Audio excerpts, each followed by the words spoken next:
একজন প্রেমিক হিসাবে দেবদাস হওয়াটা খুব সহজ। পার্বতীর জন্য মদ খেয়ে নর্দিকে পাড়ায় শুয়ে থেকে ননী লাডের সঙ্গে গল্প করা সহজ। কারণ পৃথিবীতে বেশিরভাগ ব্যর্থ প্রেমিকই তাই করে। পরিবার সমাজের চাপে পার্বতীকে বিসর্জন দিয়ে একটা রাস্তায় ইমোশনালি স্যাক্রিফাইসের ইতিহাস গড়ে। কিন্তু প্রেমিক হিসাবে বাদশাহ জাহাঙ্গীর হওয়া সহজ নয়। নিজের প্রেমিকা নূরজাহানকে অন্য জায়গায় বিয়ে দেওয়া হয়েছিল, কিন্তু ক্ষমতায় আসার পরেও এক সন্তানের মাকে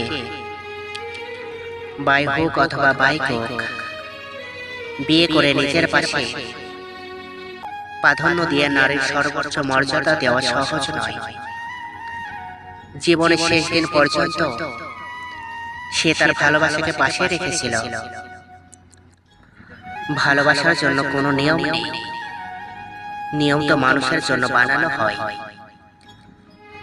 যে ভালোবাসার স্যাক্রিফাইস থাকে, তুমি তাকে খালাতো কিংবা মামাতো ভাইয়ের প্রেমে ভাবতে পারো।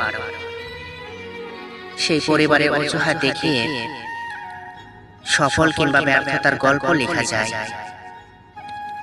ভালোবাসলে তাকে আগলে রাখা শিখতে হয়।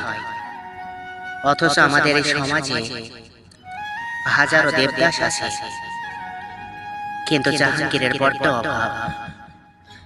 কেউ ভালোবাসে না শুধু একটা সম্পর্ক টিকে রাখার জন্য। জোর করে বেঁধে রাখা দুটি মানুষ ঠিক যেন এক খাঁচায় আটকানো দুটি পাখি।